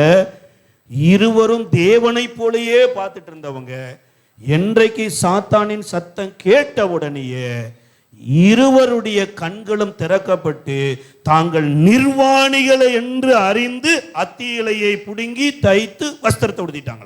கண் பார்வை போயிடுச்சுங்க. சில நேரம் கண்ணு தான் சரீரத்தின் விளக்கா இருக்குன்னு நமக்கு என்ன பண்ண மாட்டேங்குது? எல்லாத்தையும் பாப்பம் வருது. என்ன தப்பு? ஹலோ, சீரியல் பார்த்தா என்ன தப்பு? சினிமா பார்த்தா என்ன தப்பு? தப்பா பார்த்தா என்ன தப்பு? தப்பே இல்லை பிரதர். செத்தவன்கிட்ட போய் இட்லி சாப்பிட்டா பசியாருன்னு சொன்னா அவனுக்கு எதாவது புரியுமா? அவங்க நான் ஜீவன் உள்ளவன்கிட்ட கொடுங்க, இட்லி சாப்பிட்டா கொஞ்சம் சட்னியை சேர்த்தி கொடுங்கன்னு கேட்பாங்க. இயேசு ஜீவன் உள்ளவர், உங்களுக்கு எனக்கு ஜீவன் கொடுத்திருக்கிறார். அந்த கண்களுக்குள்ள இருந்து அந்த ஜீவன் வெளிப்பட வேண்டும் என்று விரும்புகிறார். அல்லேலூயா. ஒரு மிகப்பெரிய ஒரு ரட்சிப்பை பெற்ற நோவாவினுடைய குடும்பங்க, பெரிய ரட்சிப்பை பெற்றிருக்கிறாங்க. ஒரு அரராத்துங்கிற மலையில வந்தபோது நோவா வஸ்திர விலகி படுத்திருக்கிறார். ஒருவேளை பயங்கர டயர்டில் சொல்லப்பட்டிருக்கு, அவர் திராட்சை ரசம் குடித்து வஸ்திர விலகி படுத்திருந்தார். இன்னைக்கு மாதிரி டாஸ்மாக் கடையெல்லாம் இன்னைக்கு திறக்கல. ஹலோ, நோவா தான் அந்த ஏரியா கலெக்டர், நோவா தான் அந்த ஏரியா சிஎம், நோவா தான் அந்த ஏரியாவினுடைய குடியரசுத் தலைவர், நோவா தான் அந்த ஏரியாவினுடைய பிரைம் மினிஸ்டர். அவருக்கு மேல யாருமே இல்லை. ஆமே, பெரிய லீடருங்க, எல்லா வேலை செஞ்ச டயர்ல. ஆனா அதுக்கு முன்னாடி பூமி வேற மாதிரி இருந்தது, இந்த ஜலப்பிரவாகத்துக்கு பின்னாடி பூமி வேற மாதிரி ஆயிடுச்சு. திராட்சை ரசத்தை குடித்த போது அவருக்கே தெரியாது இந்த கண்டிஷன்ல போயிருமான்னு சொல்லி வஸ்திர விலகி இருந்த உடனேயே காம் எனப்பட்ட ஒரு பையன் ஓடி வந்து பார்த்தான். எதை பார்த்தான்? வஸ்திர விலகி இருக்கிறத பார்க்கல. எதை பார்த்தான்? நிர்வாணத்தை பார்த்தான். இந்த நிர்வாணம் சாதாரண விஷயம். ஒரு துணியை எடுத்து என்ன பண்ணிட்டு போயிடலாம், இப்ப இப்படி கிடக்கிற துணியை எடுத்து இப்படி வச்சுட்டு போயிடலாம், அவ்வளவுதான் மேட்டர். இதுக்கோசரம் ஃபயர் சர்வீஸ் ஸ்டேஷனுக்கு அமெரிக்காவுக்கு ஃபோன் பண்ணி ஹெலிகாப்டர் வந்து அது எரிஞ்சு கொண்டு இருக்கிற நோவாவின் நிர்வாணத்தை அணைங்கன்னா இருக்கு. சின்ன விஷயம் சார். அதை போய் இருக்கிற 2 அண்ணன்கள்ட்டையும் போய் சொல்லிட்டான். அவங்க லூசு. யாரு? இந்த லூசுகள்ல வந்த லூசு. என்ன ஏதுன்னே கேட்கல பாருங்க. இன்னைக்கு சில நேரம் பாருங்களேன், யாரோ ஒரு ஊழியக்காரரை குறித்து டிவியில நியூஸ்ல தப்பா வருதுன்னா இவங்க உடனே அதை அப்படியே ஷேர் பண்றது. ஜான் ஜெபராஜ் மாட்டிக்கிட்டாரு, ஷேர் பண்ணு. ஜெயபால் பிரதர் மாட்டிக்கிட்டாரு, ஷேர் பண்ணு. பாஸ்டர் மாட்டிக்கிட்டாரு, என்ன ஏதுன்னு கேட்க மாட்டியா? உன் பிள்ளை இப்படி நிர்வாணமா தெரிஞ்சானா நீ பாட்டுக்கு இப்படியே ஷேர் பண்ணிட்டு இருப்பியா? வேதம் சொல்லுதுங்க, சரீரத்தில் ஒரு அவயம் பாதிக்கப்பட்டுச்சுன்னா எல்லா அவயமும் சேர்ந்தே பாதிக்கப்படும். ஜான் ஜெபராஜும் இயேசுவினுடைய ஒரு அவயம் தான். அவர் பாட்டு போடும்போது மாத்திரம் எபினேசரே எபினேஸ் அங்க பாடுறது, இங்க வந்தா அவனை ஜெயில பிடிச்சு போட்டாங்க சார். யாரோட ஃப்ரெண்ட்ஷிப்? காமின் சந்ததியில வந்து இவங்க 2 பேரும் பின்னாடி போய் போய் பார்க்காம போட்டாச்சு. போட்டதுக்கு அப்புறம் இப்ப நோவா தெளித்து பார்த்தா ஒரு ட்ரெஸ்ஸுக்கு மேல இன்னொரு ட்ரெஸ் இருக்குது. விசாரிக்கிறார், யார் இதுக்கு காரணம்? யாரு? காமு தான் காரணம். உடனே நோவா சாபத்தை கூறாரு. காமின் குமாரன் ஆகிய கானான் சபிக்கப்பட்டு, ஒரு அப்பா பேர பிள்ளைய சபிக்கிறது ஆசீர்வாதமா சாபமா? நல்ல நல்ல பாஸ்டா கெட்ட பாஸ்டா? எங்க பேரனவே சபிக்கிறாருங்க. நல்ல பாஸ்டா அவரு? இவர் யாரு வேலை செஞ்சுட்டு வந்திருக்கிறாரு? காமு. புரியல. காம்பு யாரு வேலை செஞ்சாரு? நிர்வாணத்தை காமிச்சது யாரு? யாருக்கு? ஆதாமுக்கு ஏவாளுக்கும். இப்ப காம்பு யார் வேலையை செஞ்சிருக்கிறாரு? ஓ, நீங்க பிசாசு வேலையை செஞ்சுட்டு சர்ச்சுக்குள்ள உள்ள வருவீங்க. கர்த்தர் உங்களை சீயோனிலிருந்து ஆசீர்வதிப்பார். ஜீவன் உள்ள நாளெல்லாம் எருசலேமின் வாழ்வை காண்பீங்க. கர்த்தருக்கு வேலை செய்யுங்க, கர்த்தர் உங்களை ஆசீர்வதிப்பார். ஆமே ஆமேனவே காணாமே. கண்ணு மாற்றங்கள் வேணுமா வேண்டாமா? வேதம் சொல்லுதுங்க, நீங்கள் அப்படி பார்க்க கூடாது என்பதற்காக தான் தன்னுடைய ரத்தத்தை உங்களுக்கு கொடுத்து ரத்தத்தில் இருந்து விலைக்கு வாங்கியிருக்கிறார்.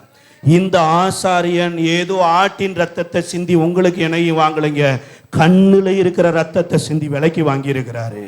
அதனாலதான் ஆண்டவர் சொல்ல, உன்னை தொடுகிறவன் கண்மணி. இதே வாக்குத்தத்தம் தான் இயேசு கிறிஸ்துவை தரித்து கொண்ட எல்லாருக்கும் சொந்தம். சபையில ஏதோ ஒருத்தர் விழுந்து போயிட்டாங்கன்னா ஐயோ விழுந்து போயிட்டான், ஐயோ விழுந்து போட்டான்னு சொல்லாதீங்க. சந்ததிக்கு ஆசீர்வாதம் வராது. நேற்றைய தினத்துல கூட பார்த்தோம், மோசேயினுடைய கை தளர்ந்து போன போது ஊர் வாலண்டியரா வந்து மோசேயினுடைய கையை தாங்கினதுனால பரலோகத்தில் இருக்கிற தேவன் மோசேட்ட சீனாய் மலையில சொல்றாரு, ஆசாரிப்பு கூடாரத்தை செய்வதற்கு ஊரின் குமாரனாகிய பெசலேலை அபிஷேகம் பண்ணுங்கிறாரு. நீங்க நன்மை செய்தீங்கன்னா சந்ததி சுகித்து இருக்கும். கரங்களை தட்டி கர்த்தர் நாமத்தை மகிமைப்படுத்துங்க. அல்லேலூயா. நம்மளை நல்லது செய்கிற நற்கிரியைகள் செய்வதற்கு கிறிஸ்து இயேசுவுக்குள்ள தேவன் உங்களை என்னை அழைச்சிருக்கிறார். அதை அவன் மண்ணோடா இருக்கிறவன் அவன் செஞ்சுட்டு போறான் சார். நம்ம செய்யறதுக்கு அழைக்கப்படல. வேதம் சொல்லுகிறது, இந்த கானானியரையும் ரட்சிப்புக்குள்ள நடத்துறதுக்கு ஒரு கானானிய ஸ்திரியை இயேசு கொண்டு வந்து பிசாசினால் பிடிக்கப்பட்ட அந்த பெண்மணி தொடர்ந்து ஜெபம் பண்றாங்க. பிள்ளைகளின் அப்பத்தை எடுத்து, ஏசு அந்த அம்மாவை நாய்க்குட்டின்னு சொல்லல, யூதர்கள் கானானியரை நாயை போல பார்த்ததுனால அந்த அம்மாவை காமிக்கிறார். எப்பா, நீ நாயை போல பார்த்த கானானிய ஸ்திரீ தாம் பிள்ளைக்காக ஜெபம் பண்ண வந்திருக்கிறாங்க. இந்த அம்மா விடாம ஜெபம் பண்ணிட்டு இருக்குது. அதில் ஒரு வார்த்தை சொல்லப்பட்டு இருக்குது, மெய்தான் ஆண்டவரே, பிள்ளைகளின் அப்பத்தை கொடுக்காட்டினாலோ மேஜையிலிருந்து விழுகிற பருக்கைகளை நாய்க்குட்டி தின்னுமேன உடனேயே அந்த நேரத்தில் இயேசு சொல்றாரு, ஸ்திரியே உன் விசுவாசம் பெரிது, நீ விரும்பினபடி. அந்த அம்மா எதை கேட்டாங்க? பருக்கைகளை கேட்கலைங்க. இஸ்ரவேல் ரிஜெக்ட் பண்ண இயேசுவே நீயே வந்துரு. ஹலோ, இவர் தள்ளப்பட்ட கல் இஸ்ரவேல்ல, இவர் வேண்டாம் என்று ரிஜெக்ட் பண்ணிட்டாங்க. இந்த ஜீவ அப்பமாகிய இயேசுவே எனக்குள்ள வந்துருனவனிய இந்த கானானியரும் இப்பொழுது கர்த்தருடைய ராஜ்யத்துக்குள்ள வந்துட்டாங்க. உங்க குடும்பத்துக்கு விரோதமா யாரு சாபத்தை கூறியிருக்கலாங்க? கல்வாரி சிலுவையில இயேசுவின் ரத்தம் அந்த சாபத்தையும் ஆசீர்வாதமாய் மாற்றி உன் விசுவாசத்தின்படி உனக்கு ஆக கடவது என்ற வார்த்தையை நிறைவேற்றுகிறவர். அல்லேலூயா. மூன்றாவது தான் மீகா தீர்க்க தரிசன புஸ்தகம். வாசிக்கலாம். மீகா தீர்க்க தரிசன புஸ்தகம் 5ஆம் அதிகாரம் 1வது வசனத்தை வாசிக்கலாமே. 5ஆம் அதிகாரம் 1வது வசனத்தை வாசிக்கலாம். சேனைகளுடைய நகரமே, இப்போது தண்டு தண்டாக கூட்டிக்கொள், நமக்கு விரோதமாய் முற்றுகை போடப்படும். இஸ்ரவேலுடைய நியாயாதிபதியை கோலினால் கன்னத்தில் குத்தினார்கள். இஸ்ரவேலுடைய நியாயாதிபதி யாரு? இயேசுவை கன்னத்துல குத்தினாங்க, கோல்ல குத்தினாங்களாமா. இயேசுவினுடைய கண்ணை நம்ம படத்துல பாக்குற மாதிரி ஏதோ எலும்பு தோலுமா இல்ல. அந்த கண்ணை எப்படி இருந்ததுன்னு உன்னத பாட்டுல இதே 5ஆம் அதிகாரம் 1வது வசனம் சொல்லு, இயேசுவின் கன்னங்கள் எப்படி இருக்குதுன்னு வாசிங்களே. உன்னத பாட்டு 5ஆம் அதிகாரம் 1வது வசனத்தை வாசிங்க. வேதம் சொல்லுதுங்க, இந்த உன்னத பாட்டுல கீழ் வசனத்தை வாசிங்கன்னா, அவர் கன்னங்கள் வெடித்த மாதுளம் போல, அப்புறம் கந்த வர்க்கங்களை போலவும் நற்கந்தத்தை போலவும் வாசனை கொடுக்கிற திரவியத்தை போலவும் இருக்குதாமா. இப்ப இந்த கன்னத்துல குத்தி இந்த வாசனையை வெளியே கொண்டு வந்தார். ஆமே. சில இடங்கள்ல பாருங்க, இந்த சபைக்குன்னு ஒரு வாசனை இருக்கு தெரியுங்களா? இருக்குதா இல்லையா? ஏசிய சபைக்குன்னு ஒரு வாசனை இருக்கு தெரியுங்களா இல்லையா?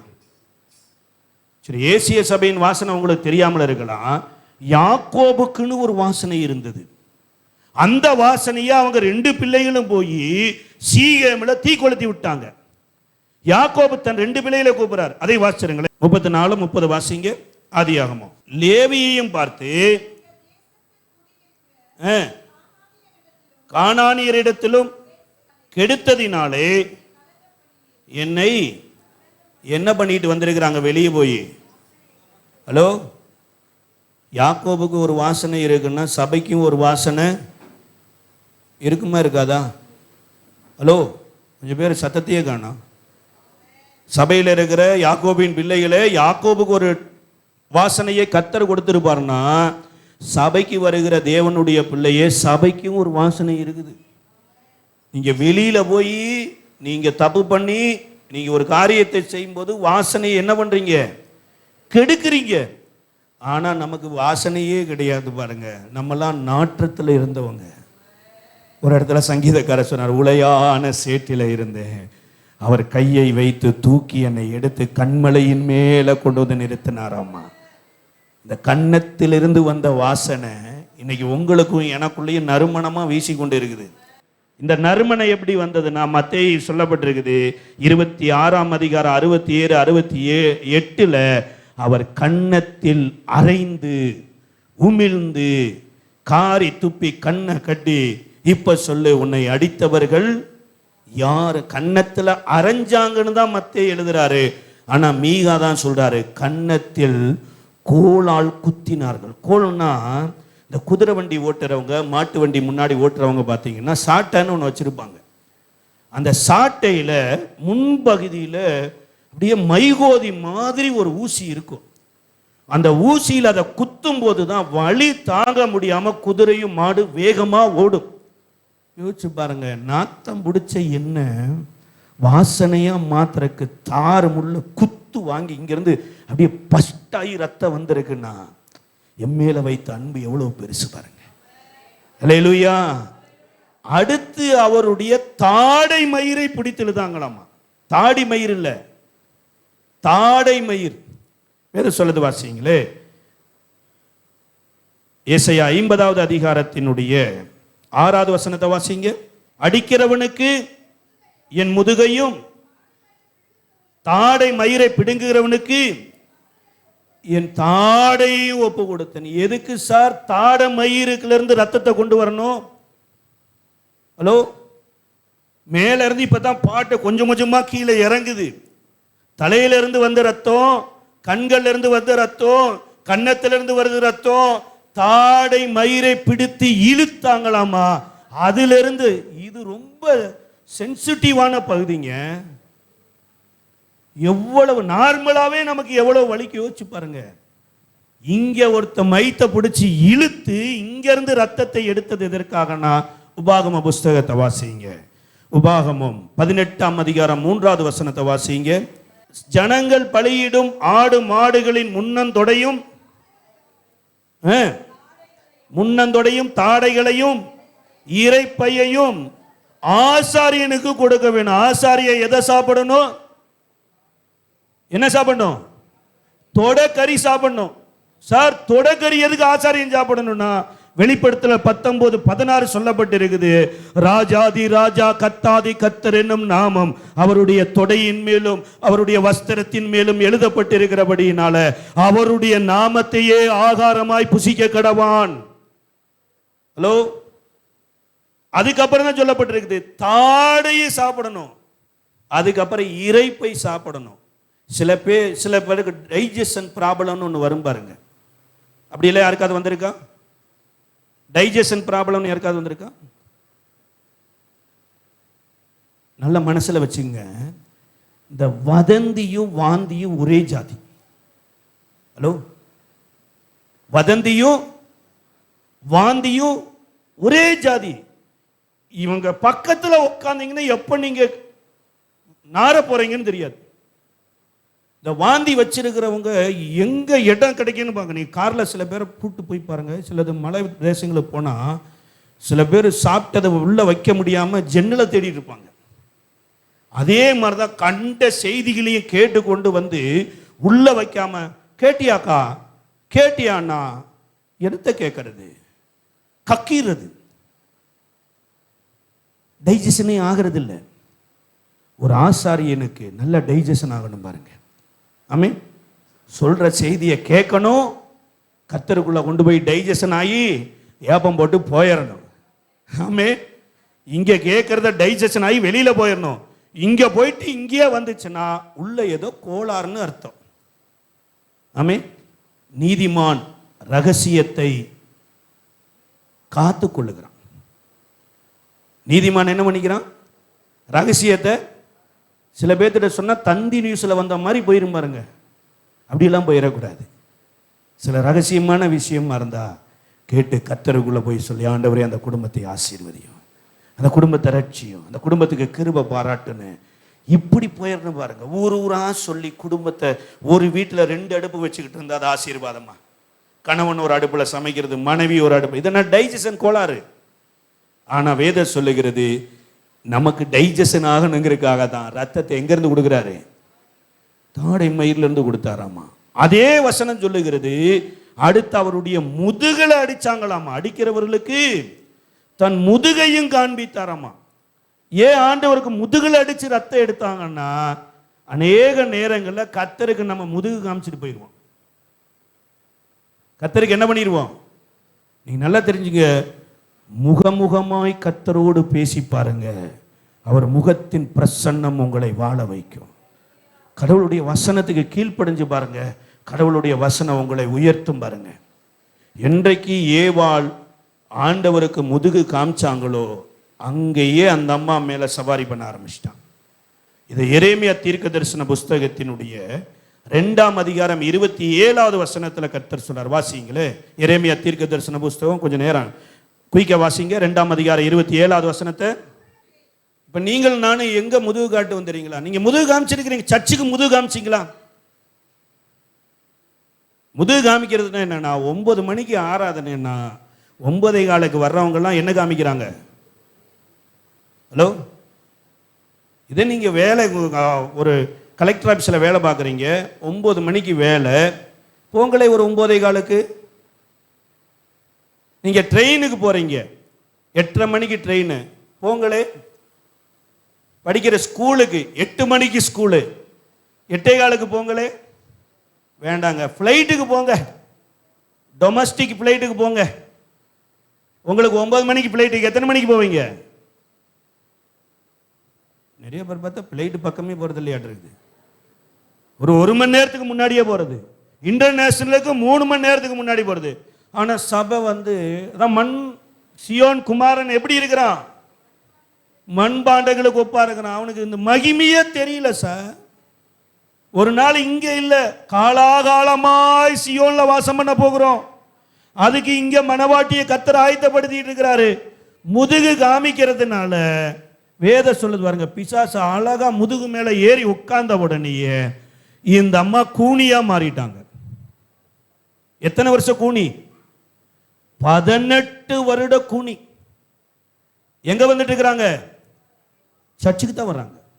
வேத சொல்லுது, லூக்கா எழுதின சுவிசேஷ புஸ்தகத்தினுடைய 13ஆம் அதிகாரம் 11வது வசனத்தை வாசிங்க.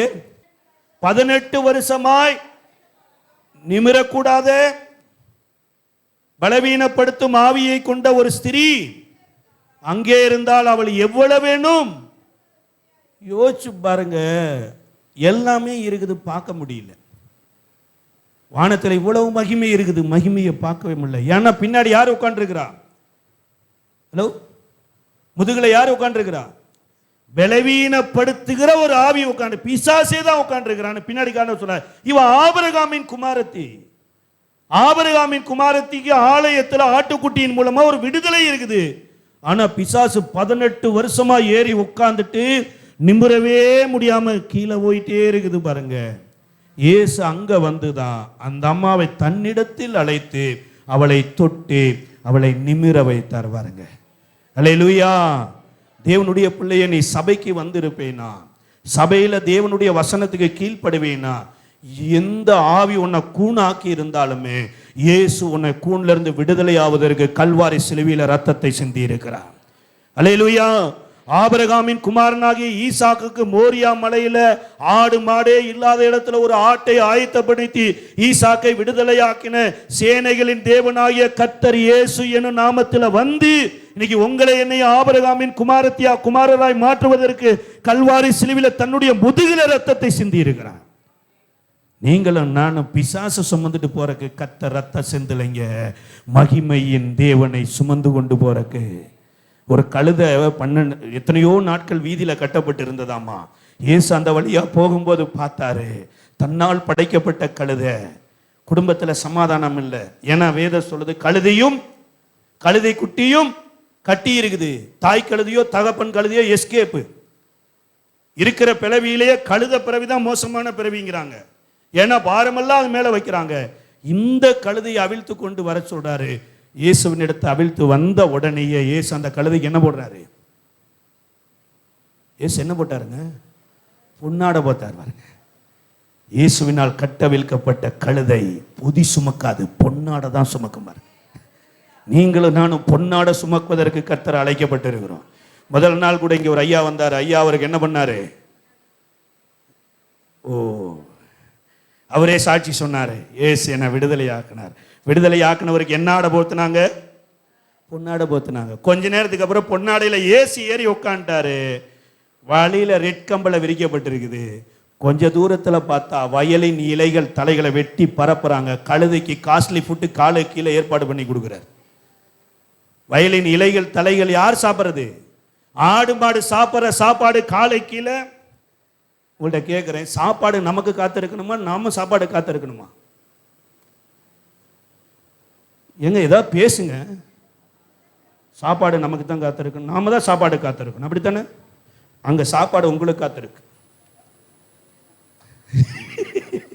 நீ சபைக்கு வந்து சத்தியத்துல சரியா நின்னா கர்த்தர் உன் தேவையை முன்னமே சந்தித்து என் பிள்ளை இந்த இடத்துக்கு வருவான் என்று சொல்லி கருவறையிலிருந்து கல்லறை வரைக்கும் இயேசுவுக்கு பரலோகம் தான் ஆயத்தப்படுத்துச்சு பாருங்க. அதே இயேசுவின் ரத்தத்தில் மீட்கப்பட்டிருக்கிற உங்களுக்கோ வசனத்துக்கு முதுக காமிக்காதீங்க. ஆண்டவர் உங்களோட பேசுறாரா, இதை விடுன்னு சொல்றாரா, அது பெரிய காரியமா இருந்தாலும் விட்டு பாருங்க. அந்த வசனம் உங்களை அதை காட்டிலும் 1000 மடங்கு உயர்த்தி கொண்டு வரும் பாருங்க. ஒண்ணுமில்ல, ஒரு ஆபிரகாம் ஒரு மனுஷனை ஊரை விடு, தேசத்தை விடு, இனத்தை விடுன்னு சொன்னார். விட்டு வந்த மனுஷனுக்கு பாருங்க இன்னைக்கு வேர்ல்டு முழுவதும் பிள்ளைகள். இன்னைக்கு நம்மளாம் ஆபிரகாமின் சந்ததின்னு சொல்லப்படுகிறோம். ஆபிரகாமுக்கு இன்னைக்கு எப்பேற்பட்ட ஒரு நாமத்தை கொடுத்திருக்கிறார்னு ஆபிரகாமின் தேவன்னு பாடுகிறோம். கர்த்தருக்காக சில காரியங்களை விட்டு பாருங்க, முதுகு காமிக்காதீங்க. வேதம் சொல்லுது, முதுகை காண்பித்த மக்களை மறுபடியும் மகிமைக்குரியவர்களாய் மாற்றுக்கு முதுகுல இருந்து அடி வாங்கி வெளியில வர்றார். அல்லேலூயா. அடுத்து வேதம் சொல்லுதுங்க, அவருடைய கைகளிலும் கால்களிலும் ரத்தம் வந்ததாமா. கர்த்தர் மனுஷனை படைக்கும் போது நம்ம நினைச்சுக்கிற இயேசுநாதருக்கு இந்த இடத்துல தான் கையில் ஆணி அடிச்சாங்கன்னு கிடையாது. நீங்க ஒருவேளை எக்ஸ்ரே எடுத்து பார்த்தீங்கன்னா இந்த இடத்துல கேப் இருக்குமாமா. இங்கிருந்து ஒரு எலும்பு வரும், இங்கிருந்து ஒரு எலும்பு வரும், இந்த இடத்துல கேப் இருக்கு. இயேசு இந்த இடத்துல ஆணியில குத்தப்படணும்னே படைக்கப்பட்டிருக்காங்க மனுஷன். எல்லா மனுஷனுக்குள்ளேயும் மனுஷனுக்குள்ளேயும் இருக்குது. இப்படித்தான் சிலுவையில தொங்கினார். காலையும் இந்த எட்ஜில தான், அது சதை பகுதி தான் இருக்கு, எலும்பு பகுதி கூட கிடையாது. ஏன்னா நீதிமானின் எலும்பு முறிக்கப்படுவது இங்க குத்துன இந்த ரத்தம் தான் விரல்களிலிருந்து வெளிப்பட்டு சிந்திச்சாமா. இன்னைக்கு நீங்களும் நானும் இந்த இடத்துல, நான் வந்து இந்த இடத்துல இயேசு பரிசுத்தர்னு சொல்ல வச்சதுக்கு காரணம் அவர் சிந்தின ரத்தம் தான். ஆமென். கடைசியா வேதம் சொல்லுறது, ஒரு சேவகன் ஈட்டி எடுத்து விழாவில் வந்து குத்துனா விழாவில் ரத்தமும் தண்ணீரும் புறப்பட்டு வந்தது. ஏன்னா ஆதாமனுடைய மனைவி ஆதாமனுடைய விழாவிலிருந்து எடுக்கப்பட்டாங்க. ஆதாமிடத்துல போய் கற்றுக்கொள்ளல, பிசாசினிடத்துல கற்றுக்கொண்டது நிமித்தமாய் அந்த அம்மா மேல ஒரு மிகப்பெரிய சாபம் வந்தது. நீ உன் கற்ப வேதனைப்பட்டுத்தான் பிள்ளை பெறுவ, உன் ஆசை உன் புருஷனை பற்றி இருக்கும், அவன் உன்னை ஆண்டு கொள்ளுவான் என்று அந்த அம்மா மேல சாபம் வந்தபடியினால கடைசியில தன்னுடைய விழாவில் குத்தப்பட்டு பெண்ணினத்தின் சாபத்தையும் ஆண்டவர் முறித்து ஸ்திரீகளுக்குள் ஆசீர்வதிக்கப்பட்டவர்களாய் கர்த்தர் மாற்றி இருக்கிறார். அல்லேலூயா, அல்லேலூயா. அதனால தான் இயேசு சொல்றாரு, என்னிடத்தில் வந்து என்ன பண்ணிக்கொள்ளுங்க, கற்றுக்கொள்ளுங்க. இந்த செஸ் விளையாடுறாங்க பார்த்தீங்க, செஸ். இந்த செஸ்ஸில் ராணி தான் பெரிய ஆள். செஸ்ஸில் யார் தான் பெரிய ஆள்? ராணி தான் பெரிய ஆள். ராணியை கரெக்ட் பண்ணிட்டா ராஜா க்ளோஸ். பிசாசு பார்த்தான், இயேசுவை எதுவும் பண்ண முடியல. போனா இந்த கல்லுகளை அப்பங்களாகன்னு சொன்னா, ஃபாஸ்டிங் என்னன்னா சாப்பாட்டுக்கா ஃபாஸ்டிங் இருந்தேன்.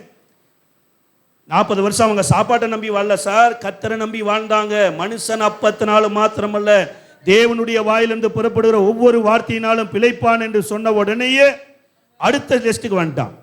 இந்த ஆலயத்தின் மகிமையெல்லாம் காண்பித்து, இதெல்லாம் எனக்கு ஒப்பு கொடுக்கப்பட்டு இருக்குது, நீ என்னை ஆராதிச்சின்னா நான் இதை உனக்கு கொடுக்குறேன்னா. அப்பால இப்போ சாத்தானே, உன் தேவனாய கர்த்தர் ஒருவரையே ஆராதனை. இதுக்கப்புறம் சூசைட் பண்ற மாதிரி உயர்ந்த மலையில கொண்டு போய் மேல இருந்து கீழே குதி, தேவதூதர்கள் வந்து உன்னை ஏந்தி கொண்டு போவாங்கன்னு என்று பிசாசு சொன்ன போது, உன் தேவனாகிய கர்த்தரை பரீட்சை பாராது இருப்பாய்கான்ட்டார். இயேசு விட்ட பிசாசு வேலை செல்லுல. இப்ப அங்க எப்படி ஆதாமின் இடத்துல பிசாசு வேலை செய்யலையோ, ஏவாளின் இடத்துல போனானோ, அதே மாதிரி தான் இப்போ பிசாசு எங்கே வர்றான்? சபைக்கு வர்றான், மனவாட்டிகிட்ட வர்றான், வஞ்சகமான உபதேசத்தை கொண்டு வருகிறான். வேதவசனம் சொல்லுதுங்க, 1 ராஜாக்களின் புஸ்தகத்தினுடைய வாசித்து இதை ஜெபிக்கலாம். 1 ராஜாக்களின் புஸ்தகம் 2வது அதிகாரத்தினுடைய 13 25 வரைக்கும் ஒரு சம்பவம் சொல்லப்பட்டு இருக்குது. சாலமோன் பிறப்பதற்கு முன்னமே கர்த்தர் அவனை ராஜாவாக பிறக்க வச்சிருக்கிறார். தாவீதுக்கு அப்புறம் யாரு ராஜா? சாலமோன் தான் ராஜா என்று கர்த்தர் சொல்லிட்டார். இதுக்கு இடையில அந்த 13வது வசனத்தை வாசிக்கலாமே. ஆகீத்தின் குமாரனாகிய அதோனியா சாலமோனின் தாயாகிய பத்சபாள் இடத்தில் வந்தான். சமாதானமாய் வருகிறாயா என்று அவள் கேட்டதற்கு சமாதானம். இந்த சம்பவத்தை வீட்டில் போய் கொஞ்சம் தெளிவா வாசிங்க. இந்த அதோனியா யோவாப்பை கூட்டிட்டு ஒரு மலையில போய் நான் ராஜாவாயிட்டேன்ட்டான். எப்பவே? தாவீது உயிரோடு இருக்கும்போது யோவாப்பா கூட்டிட்டு போய் நான் ராஜாவாயிட்டேன்னு அவன் சம்பாதித்த சில பேரோட கூட சேர்ந்து சொல்லிட்டான். இது வீட்டுக்கு தெரிய வந்த உடனே பத்சபாள் போய் தாவீதின் இடத்துல சொல்றாங்க, எப்பா நீ சாலமோனைத்தான் ராஜாவாக்குவேன்னு சொன்ன, அதுக்குள்ளேயே அதோனியா போய் ராஜாவாயிட்டான், என்ன பண்றதுன்னு ஒண்ணு. இப்பதான் தாவீது நாத்தானையும் கூட்டிட்டு போய் சாலமோனை ராஜாவாக்கியாச்சு.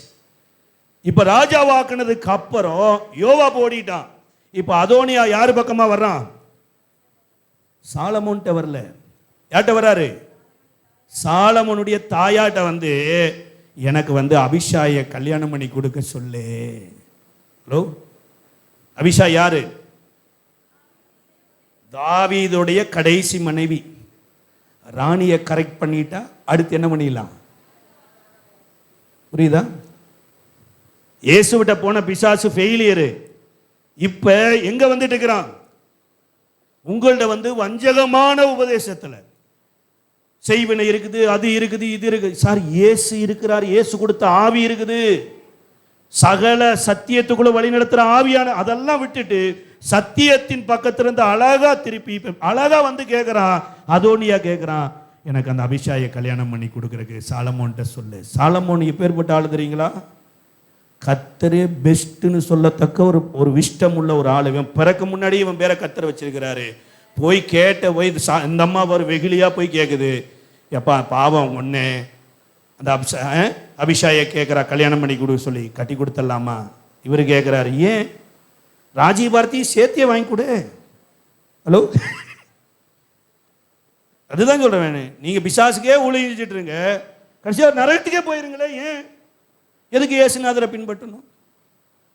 அன்பு, பகை, கசப்பு, வேற்றுமை இது எல்லாவற்றையும் அழிச்சு கிறிஸ்துவின் சாயலை தரித்து கொள்றதுக்கு பல யாரோ எதோ சொல்றாங்க, ஓடு இருக்குது, தகுடு இருக்குது. இதெல்லாம் வந்து அப்போஸ்தல சபையின் வாசனையே இல்லை. ஆமென். அதுக்குன்னு ஒரு வாசனை இருந்தது பாருங்க. செய்வனை செய்த புத்தகத்தை வைத்தவரெல்லாம் எரித்து விட்டு சபையில் வந்து ஐக்கியமானார்கள். அது அப்போஸ்தல சபை. அல்லேலூயா. இன்னைக்கு செய்வினைக்காக அமாவாசை சபை நடத்துது, இது அப்போஸ்தல சபை. எந்த அப்போஸ்தல சபை சார்? அத உள்ள சந்தர்ப்பமா உள்ள வந்துட்டான் பாருங்க. யாரை கல்யாணம் பண்ணி கொடுக்க சொல்றான்?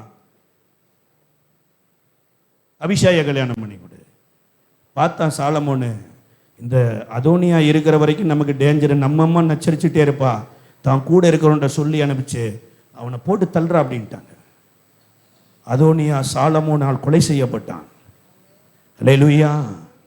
இப்ப நீங்களும் நானும் எங்க வந்திருக்கிறோம்னா, பரீட்சிக்கப்பட்ட கல், விலையேறப்பட்ட கல், திடாஸ்திபாரம் உள்ள கல், மூளைக்கல்லாகிய சியோனிலிருந்து வந்திருக்கிறோம். மாமா, சியோன் எங்க இருக்குது தெரியுங்களா? சியோன் எங்க இருக்குது தெரியல பிரதர். சியோனுக்கு போனா தான் தெரியுங்கிறீங்களா? வேத சொல்லுதுங்க உபாகம புஸ்தகத்துல, சியோன்னா எர்மோனுக்கு சியோன் என்னும் ஒரு பேர் இருக்காமா. இந்த எர்மோன் எங்க வந்து ஆரம்பிக்குதுன்னா, இந்த யோர்தானை எர்மோன்ல இருந்தா கொண்டு வந்து, எர்மோன்ல இருந்து உருவான யோர்தான் கலிலேயா வழியாக கடந்து போய் சவக்கடல்ல போய் முழுகுது.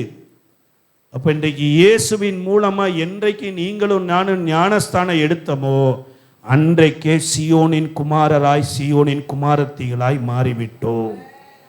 அல்லேலூயா. அதனாலதான் யோவேல் தீர்க்கதரிசி சொல்றாரு, சியோன் குமாரத்தியே கெம்பீரித்து பாடு, உன் ராஜா மரியின் மேலும் மரியின் குட்டியின் மேலும் பவனி வருகிறார் என்று சொல்லி, சீயோன் குமாரர் குமாரத்திகளே, நீங்கள் சீயோனுக்கு ஒப்பானவர்கள், தங்கத்துக்கு ஒப்பானவர்கள். இந்த விலையேறப்பட்ட கல்லின் மேல் கட்டப்பட்டிருக்கிற மாளிகையே, நீ ஏன் குயவன் செய்த மண்ணோட்டுக்கு தப்பாக உன்னை யோசித்து கொண்டிருக்கிற? இந்த கன்வென்ஷன்ல அருமையான வந்த உடனே ஐயா ஜெபம் பண்ணாரு, சியோனின் சந்ததி, பூரணமான அந்த சந்ததிக்குள்ள நாங்கள் வருவதற்கு உதவி செய்யணும் ஜெபம் பண்ணாரு. எனக்கு தெரியாத ஐயா அப்படி ஜெபம் பண்ணுவார். நானா கர்த்தர் என்னிடத்துல இடைப்பட்டது, நீங்களும் நானும் வெட்கப்படக்கூடாதுங்கிறதற்காக தான் எல்லா வெட்கத்தையும் சிலுவையிலே ஏற்றுக்கொண்டார். எந்த மரத்துல மரணம் தீர்மானிக்கப்பட்டதோ அந்த மரத்துக்குள்ளேயே தன்னுடைய ஜீவனை கொண்டு போய் வைத்து, இப்ப இந்த மரத்தை எடுத்துக்கொண்டு என்னை பின்பற்றி வான்னு கூப்பிட்டுருக்கிறார். ஆமே, கொஞ்சம் கரங்களை தான் தட்டுங்களே அம்மா. இப்பேற்பட்ட ஒரு காரியத்தை எந்த மதவாதி செய்தாலும் நான் அவனை பின்பற்றி வர தயார். கிறிஸ்தவ ஒரு மத சார், கிறிஸ்தவர்கள் மதத்தை பரப்புறாங்க சார்னு எத்தனையோ பேர் சொல்லிக் கொண்டிருக்கிறாங்க.